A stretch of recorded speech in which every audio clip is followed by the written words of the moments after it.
Greetings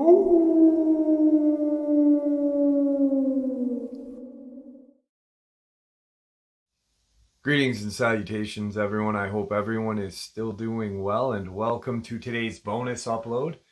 Before we jump into it, a couple quick links. As many of you know, I rely on Patreon, PayPal, channel membership, and the merch to help the channel to continue to grow and go. Links to Patreon, PayPal, and channel membership is in the description below. Merch displayed directly under the video. Also, Dogman, Frightening Encounters, Volume 1 through 3, the audiobook versions. They were written and researched by Tom Lyons, narrated and produced by me, Jeff Nadolny.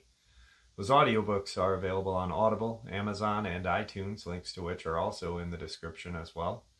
And finally, last but definitely not least, if you'd really like to help support this channel to continue to grow and go, simply subscribe. It does not cost a cent. Click that like button. It takes half a second. If you don't want to miss out on any of the informative uploads I put out daily, click the bell icon, and folks, please leave a comment and share the video. Why? Well, because all these things really do help this channel to continue to grow and go. They definitely do matter, and they are appreciated. And with that, I have taken far too much of your time. Let's jump in to today's bonus, shall we? This bonus upload, this experience, is one that has captivated me since day one. I will never forget the day that I received this email and how this person was truly looking for help. He was not looking to share his experience, yet he did. And it is truly an amazing experience. It is horrifying. But he was looking for help. And I recognized it right off the bat that he was, not looking for anything other than information to answer the questions he had. This experience was unbelievably just mind-blowing. I will never forget the time. It was 2020. We were going through something that the majority of us had never gone through in our lives, being locked into our homes, listening to experiences, kind of doing research, whatever it be. And, Victor was a big part of the channel at that point. My channel was still growing. It was just starting kind of, really learning how to talk to different people and evaluate different things. When this gentleman reached out, I was just blown away. And via email, we connected. And then he kind of laid low for 2 years and then let me know that, hey, I need more answers. I need answers, Jeff. And I can't find them to the questions I have. So he posted on Reddit and shared with other channels. I don't even know. I don't know if he got the answers that he wanted. I know I didn't with my experience, and that was 31 years ago. So let's jump into it. In the first week of May this year, 2020, I had an encounter that I'm still having problems coming to terms with. Due to the reasons I will explain in my story, I am not comfortable with giving my name or the details of exactly where this happened. I'm a pretty normal guy living in Delaware on the border of southeastern Pennsylvania. I'm a lover of the outdoors, and in the past few years, I have not had time to really get out into nature and get my much needed dose of the natural world.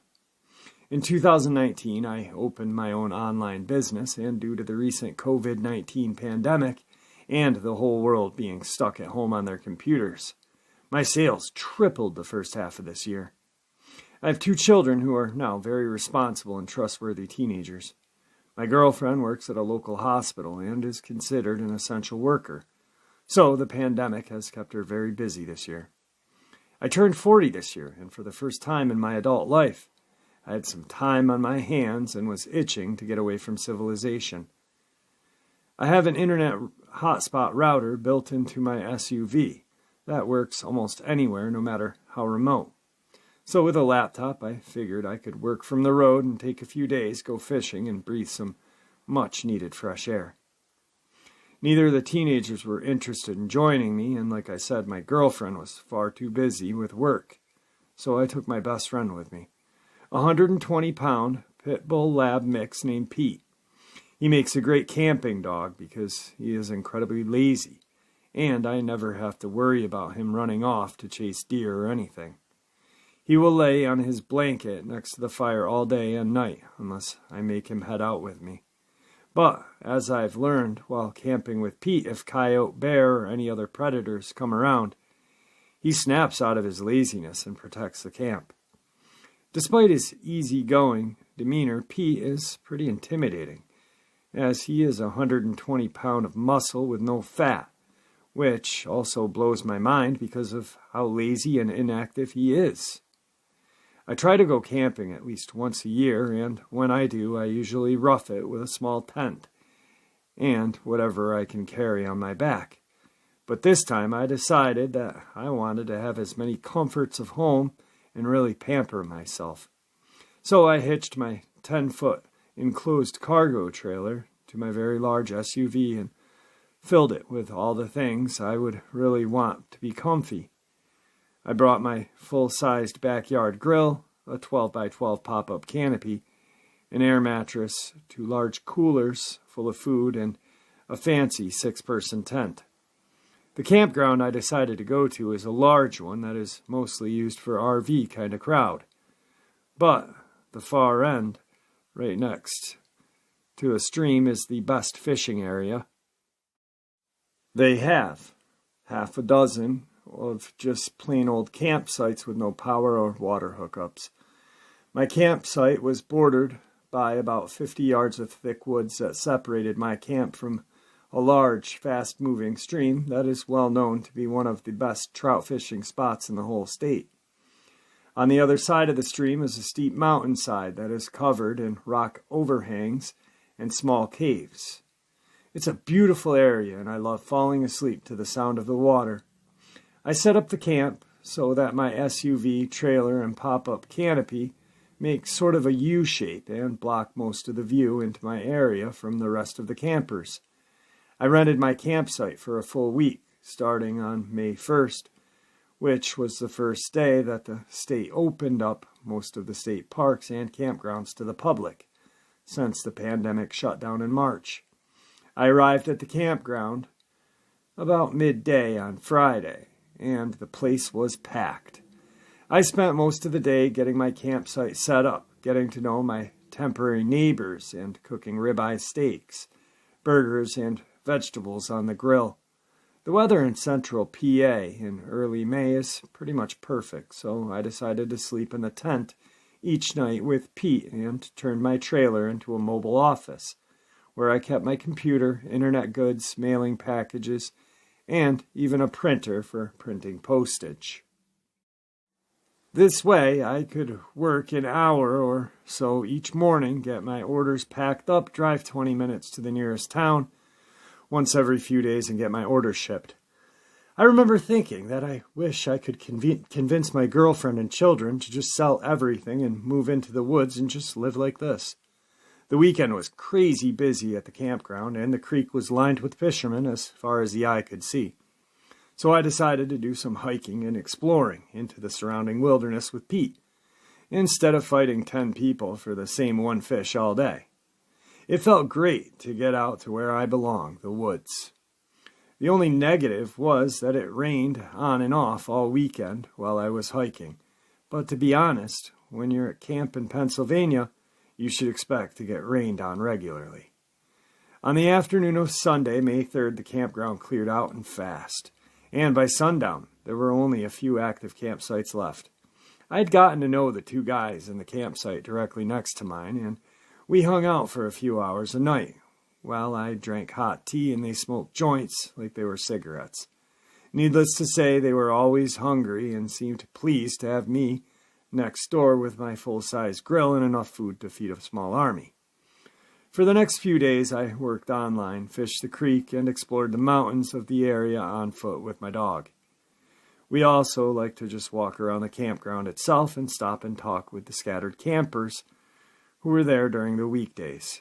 On Tuesday afternoon, a few of them told me about a black bear who had made his way into the more accessible side of the campground and raided their camps the night before.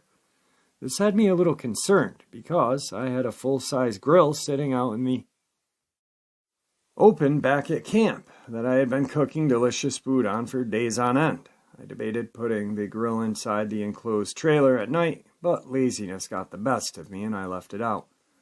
Central PA has a rather large black bear population, and I was already aware of this, so at night I slept with a Mossberg Maverick 88 12-gauge shotgun loaded with double-aught buck in the tent with Pete. And just in case a rogue bear posed danger to us, I had forgotten to pack my Ruger Red Hawk 44 mag for hiking, so while out in the woods I had to rely on my S&W Shield 45 ACP. And I already had it on my hip when I left home. It was not ideal, but I figured it was better than nothing. On the night of Tuesday, May 5th, my new friends and I cooked up some barbecue chicken thighs, baked beans, and some baked potatoes wrapped in aluminum foil on my fire pit. They produced a small bottle of vodka as well, and we made a few orange soda spiked drinks to go with our fancy campsite dinner.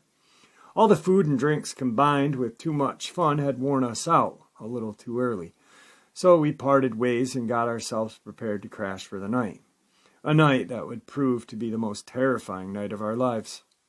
At about 10 p.m., I loaded 4 shells of buckshot into my shotgun, got in my tent all squared away, and lie down in the tent with my dog next to me on his bed and blanket. I put some Citizen Journalist news on my phone and put one headphone in my right ear, kept my left ear clear to listen to my surroundings and enjoy the sounds of nature. My tent was pitched close to the tree line with the rear of the tent facing the woods. The noise of the frogs and insects at night was super loud and is kind of a song that puts me to sleep better than any lullaby could. The next thing I remember is waking up and my eyes popping open to some kind of hollow metallic noise outside of my campsite. I lie there perfectly still with my heart slamming from the quick spike of adrenaline that flooded my veins. Then bang! I heard the lid on my grill slam shut.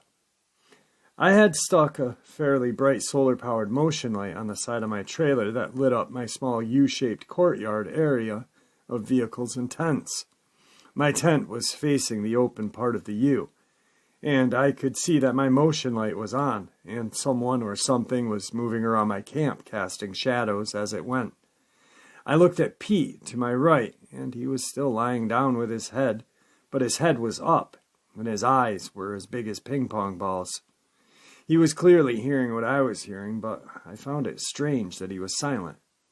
It was then that I noticed the unusual deafening noise of frogs and insects in the woods behind me was not there. Then I heard whatever it was breathe. It was a hoarse, deep breathing, and that was when I thought to myself, bear. I could hear it walking around, thump, thump, thump, and next I heard it at my trailer, pulling at the side door, trying to get inside. So I sat up and grabbed my shotgun. One thing about black bears is that they are not the bravest animals, and any man-made noise will almost always make them run for their lives. So I racked the slide of my shotgun as loud as I could and chambered a shell. Instead of running off, the creature stopped moving and went silent. I could feel the fear building up inside of me as I pretty much held my breath and listened. To my horror, it started walking toward the tent. It was then that I saw its shadow take shape as it drew closer. It was on 2 feet and apparently huge. I sat there in terror and disbelief as it came right up to the front of my tent, breathing like a giant monster. I said out loud, "Whoever you are, I have a 12-gauge pointed right at you, so you better sound off who you are." Right then, it leaned forward right up to my tent and let out the most terrifying, deep growl I had ever heard in my life. At that moment, Pete whined softly and cowardly. His head was down. It was then that the shadow of its head was clearly visible. It was the giant head of a wolf with two pointed ears. As it was growling at me, I could hear my neighbors talking to each other. One of them shined a flashlight at the creature. When the light hit the side of the creature's face, I saw the eyes light up a golden LED light. It turned its face toward the flashlight, and I could hear the man gasp and say, "Holy shit!" Then it turned its attention back to me and growled again.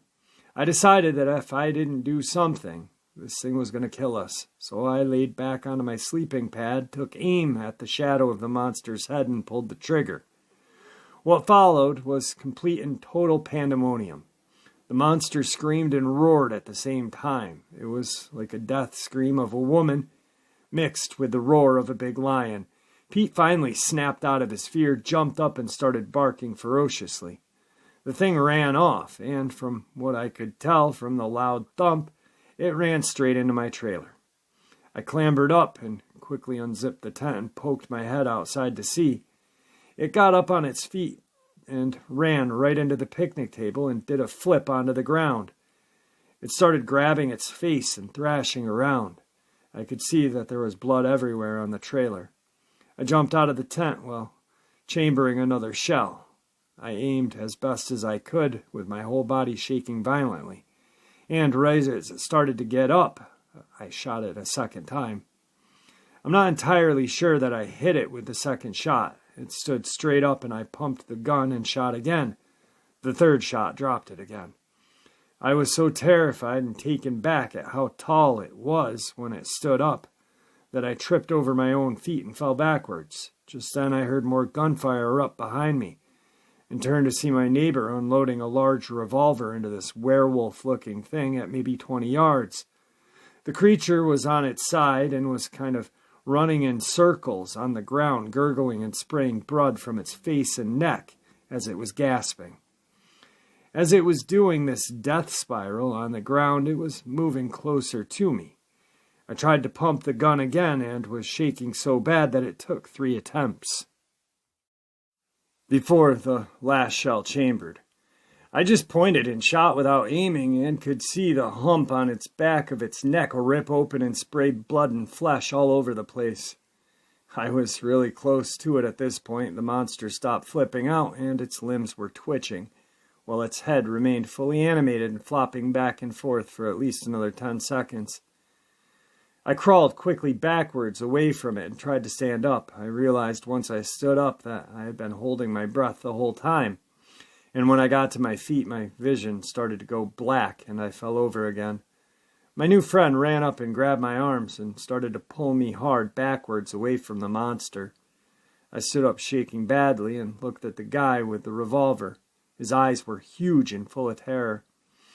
When I started looking around, there were at least another 5 people showing up there with the same wild-eyed expression. I saw that at least 3 of them had come with their guns. People were yelling and asking each other what had happened and checking to see if I was injured because I had blood on my clothes and my face. It all happened so quick, but as is often told by people facing traumatic events, it seemed like it was in slow motion to me. My dog was still barking and going crazy, so I did my best to calm Pete down. When I hugged him, he was shaking as much as I was. Before long, a small crowd had formed and people were on their phones calling 911. After a minute or so, a few guys and myself approached the thing as it lay there, still occasionally twitching. We all stood over it, saying, "What the fuck," over and over. Eventually, we all started saying it's a werewolf in disbelief. All at once, people all started taking pictures with their phones. Mine was still in the tent. The wolf man was dead, and top half of its head was basically gone, including both of its eyes and the top of its snout. I assumed that it was the first shot I had made from the tent. The front of its neck was completely shredded, and the back of its neck was missing a large chunk of meat. Other than that, it was pretty much impossible to see exactly what other injuries it had sustained, as it was completely covered from head to toe in blood. But we were all pretty sure that it had taken buckshot or .357 magnums to the chest as well. There was a small river of blood running through the camp and right past my tent from a puddle that had surrounded the beast. It was a lot of blood. It was on its side, and after a few minutes we summoned the courage to grab some big sticks and flip it onto its back. It most definitely was a male. It had a huge set of balls bigger than my fists. It was huge. We never measured it, but it was longer than any man I had ever seen. It had a dog-like legs and weird-shaped paws with a kind of small heel for feet. Looking back, I'm impressed that it was able to balance such a big body on feet so small. It had really skinny lower legs and pretty thick upper legs. It had arms pretty much like a human with long fingers that had filthy-looking claws, maybe 3 to 4 inches long. I noticed it was missing the top half of its finger from the battle. Then the second wave of terror hit us all at once. The howling of multiple animals sounded off in the direction of the mountain behind the creek. We all looked at each other, and I could see that same big-eyed look over everyone's face. I ran to my tent and clumsily loaded my shotgun with a full 5 rounds this time and grabbed my .45 as well and clipped it to my side inside my waistband. I also grabbed my phone. All of a sudden, everyone was done looking at this werewolf and was looking into the woods in the direction of the howling. It kept up for a few minutes, and we could hear the howling getting further and further away. The police, game warden, paramedics showed up at once. We could see their flashing lights, that they had blocked the entrance to the campground up the hill off in the distance. The cops were just as surprised and freaked out as we were when we first saw this creature. The 2 game wardens looked worried and not surprised. They told everyone not to take any pictures and made everyone clear the general area. The wardens were both on their phones almost the whole time from then on. The paramedics cleared everyone and tried to get me to agree to go to the hospital to get checked out, but I refused. The only injury I had was to my hearing, as I was half deaf for a few days from all the gunfire and noise. The paramedics were also very silent and looked worried, much like the game wardens. The police took my shotgun and the revolver from my neighbor. They let me keep my .45. They made everyone else put their guns away, and anyone who was there was rounded up for questioning. Everyone was told to stay off their phones, which was not much of a problem as only a few people's phones got a signal to the campground. When I asked the game wardens what the hell that thing was, they told me they didn't know, but that it looks like some kind of mutant bear or large canine.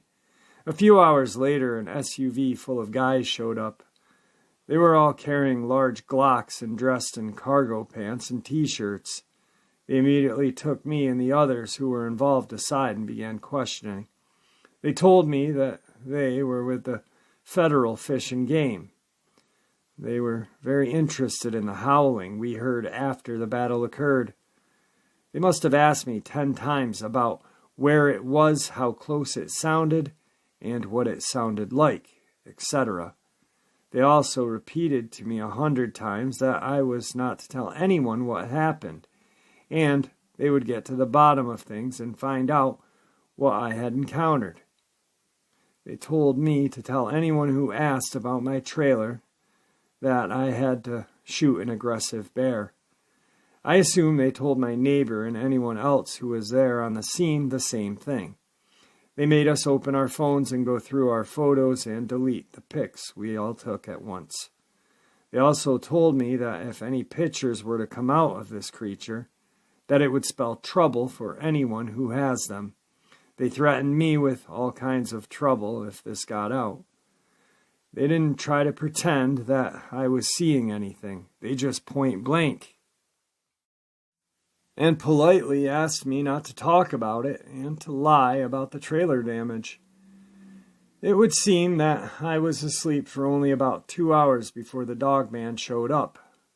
By about 4 in the morning, the officials had already gotten to everyone in the campground, and I assumed the other people were told it was a bear and made to pack up and get ready to go.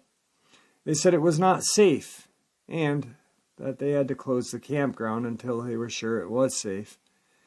After the Dogman was bagged and tagged, a small fire truck was brought in, and all the blood was hosed off of my trailer, vehicle, the tables, and everything else, and the blood on the ground was hosed into the woods behind my tent. Then a few guys wiped down my trailer and vehicle with soapy water and hosed them off as well. Regular old duct tape was put over the holes in my trailer, and they took my tent. Bloody clothes, bloody slippers as evidence, along with my shotgun.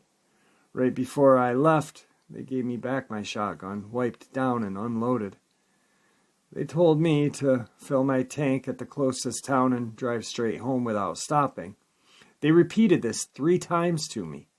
Since all of this, I have learned everything I can about what I encountered. I listen to Dogman and Wolfman encounter stories day and night, and that is how I came across your channel.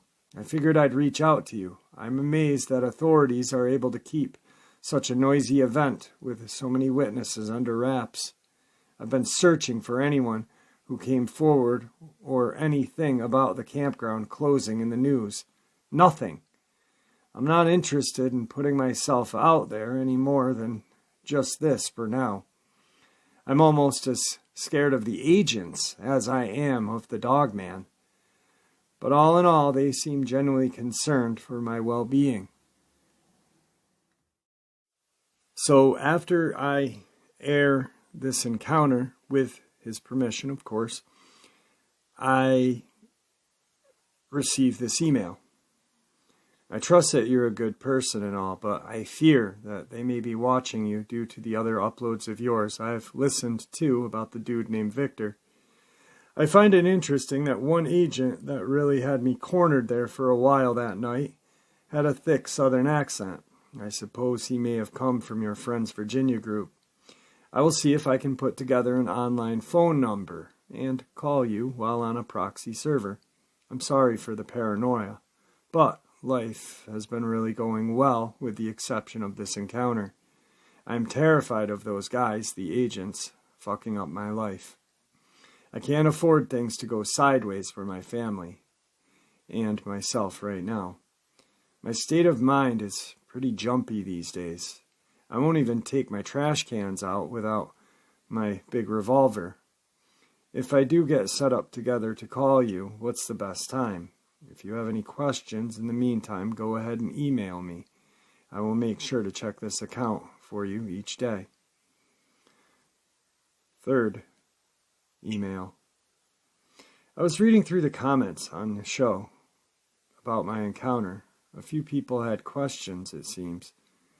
No, none of the guys in the Denali had long guns, just large Glocks. I asked the older southern gentleman what kind it was, and he said a Glock 20 10mm. I really didn't give all that much detail in the description of the monster, looking back in my email to you. The dead Dogman smelled horrible, like a combination of barnyard animal mixed with strong dog piss. Also, it did have a tail, a small tail, maybe 2 feet at the longest. The Dogman was dark brown all over. Oddly enough, I do remember that it had some lighter brown stripes on its arms where the blood wasn't totally soaked in the upper area of the arm. It was fluffy with fur, not the sparse, hairy thing I hear others often talk about in their encounters. This one was fully covered in fur like an actual dog, even its arms and legs. But when it stood up in front of me, it did seem to have some white in the middle of its chest. I could be wrong because I only saw it that way for a second. The next time I saw its chest, it was covered completely in blood. The skin on the tip of its snout and under its bottom jaw were both sheared off by the buckshot, but its teeth were undamaged. As it lay there, it had its mouth open, and its teeth were very weird. All of them were pointed and seemed like they would fit together like a shark's teeth or an alligator. The teeth were bloody, but very visible. They seemed unnatural to me. My college major involved the study of teeth and fossils, so I have a good understanding of tooth structure. and which type of teeth are designed for what. And it would seem that its teeth would only be useful for biting large chunks of flesh off to be swallowed whole, like a shark or a gator. They were not reminiscent of a normal canine teeth in any way. After listening to hundreds of encounters the past few months, a common theme is that they seem to like the softer inner organs of their prey, while often leaving the meat behind. I wonder if it's because they swallow their food in large chunks, and obviously softer organs would be much easier than dealing with bone or tougher muscle. Just a thought. This is going to sound a bit silly, but I just have to say it. There was a feeling of something supernatural from the beginning. I can't describe it, but a feeling of something supernatural was even in the air, even when I thought it was just a bear. It's like everything felt wrong and reality had ceased to exist for a moment. How would every frog and insect for hundreds of yards know to be quiet? Why would a land animal like a dogman have teeth like an alligator? How did it keep flipping out and running around with its brains falling out of the top of its head? The very air around me felt like it had a weird charge. I feel like there is something important about these creatures that we just don't quite understand. Something supernatural. Give me some time. I will get a Skype number together this week or next and give you a call. What's a good time for you usually? Now, I still haven't heard anything back at this point. I get a fourth email. I've been having weird things going on. Someone has been calling my phone from different international numbers and hanging up after 10 seconds of silence. I can tell it's a landline by the noise it makes when they try to hang up. They also let me know that it's an actual person and not a robocall. A black SUV with a guy who wears a headset with a microphone has been outside of my house in the early mornings. He leaves right before 6:30. Right about the beginning of when rush hour starts. Yesterday, a white Range Rover pulled into my driveway in the middle of the day. I happened to be working in my kitchen when it happened, so I was facing the window when they did. I saw the two guys in the vehicle sitting there scanning my house and talking to each other. I always carry a gun now, even when I'm home alone with the kids, so I popped the button on my holster security strap and went to the front door and quickly opened it. The two guys looked at me and casually pulled out of my driveway. I did notice that they had out-of-state license plate because it was just plain white, definitely not Delaware. I'm sorry for this, Jeff, but I'm going to have to stop corresponding for a while. I can't help but notice that this stuff started happening after I contacted you. I could just be paranoid, but like I told you previously, I have a happy, almost perfect life right now. I have a lot to lose. I hope you understand. Feel free to let your listeners know. Redacted. Wow, it truly gets me every time I hear it, read it, anything. I just will never forget this poor guy's just reaching out for help. Not for anything other than just answers to his questions. His experience is absolutely mind-blowing, traumatizing, truly to the max. Government agents, dogmen dying, multiple dogmen in the woods across the river, in the mountains. You know, you can hear them. And he just wanted answers. And laid low for 2 years after, you know, just to see if he could get those answers. And I truly, truly hope he did. I really do. Because there are people that have and share their experiences and move on and write books about their experience. You know, it's strange. They have an experience and write a book and don't do any kind of research or don't kind of, you know, do anything other than talk about that one experience. Like, yes, it's a horrific time. It's a horrific experience. You know, it'd be like if I had my experience and just talked about it constantly. But there are other experiences out there that we can learn from, that we can get things from, get possible answers. You know, we just have to look and examine all around it and ask questions. But I think what we really need is kind of a foundation or a program that is started to help people like this gentleman, like myself. You know, I often wonder, 1994 is when I had my experience. I was 17 years old. I had not a clue what life was about. You know, would I have lost 20 something years, 22 years to freaking heroin if I didn't have my experience? I don't know. I don't think I would, because I think I would have been different if I didn't have my experience, because I was pretty straight and narrow. Smoked a little weed here and there, but not a lot. Drank here and there, but not a lot.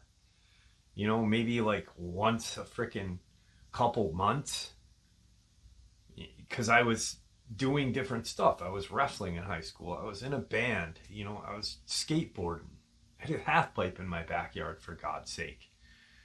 Then I had my experience, and all of a sudden, not too far after it, 6 months later, I'm introduced to pills, and then introduced to junk. And my life went nowhere for 22 years. The greatest thing that came out of it was my kids. That's it. You know, nothing else except those two babies. And I wasn't the greatest dad during that time either, you know. I'm glad that I learned to cope with it. I'm glad that I learned that there are ways to deal with this, and sharing my experience, having others share their experience. I think we need a foundation or a program to really do help with that. You know, find psychiatrists, therapists that would volunteer their services. One, because they love their field, and two, because they know the trauma from these creatures, from, you know, whether it be Dogman, cryptids, you know, Bigfoot, crawler, whatever, Goatman, to alien, Men in Black, black-eyed children, poltergeists, paranormal, cryptid, whatever you want, alien, and have a program dedicated to people dealing with, you know, the negative repercussions. Kirk may have been helped if there was a program like this. Lewis, the North Carolina sheriff deputy, his wife might have been helped if there was a program. So many others. So maybe someday I can be a part of bringing something that to life. I would truly, if there was a pinnacle of things that I could do positive for the community of cryptozoology research and paranormal research, would be start a program like that and use this channel as a platform to, you know, let people know, hey, there is a program for you to come and talk to these, you know, trained professionals. Maybe someday. And with that, I'd like to thank you all for supporting the channel. It is, after all, your support that helps this channel to continue to grow and go, and give us all a place to share our experiences and theories judgment-free. Everyone is simply treated with the respect that we deserve. Please stay safe, happy, healthy, and ever vigilant, keeping an eye on our children, pets, family, and friends. These creatures are real. These events have happened. Share this information with those you love and care about, and it may just help save their lives someday. And until next time, never stop asking questions, never stop searching for the truth. And God bless you all.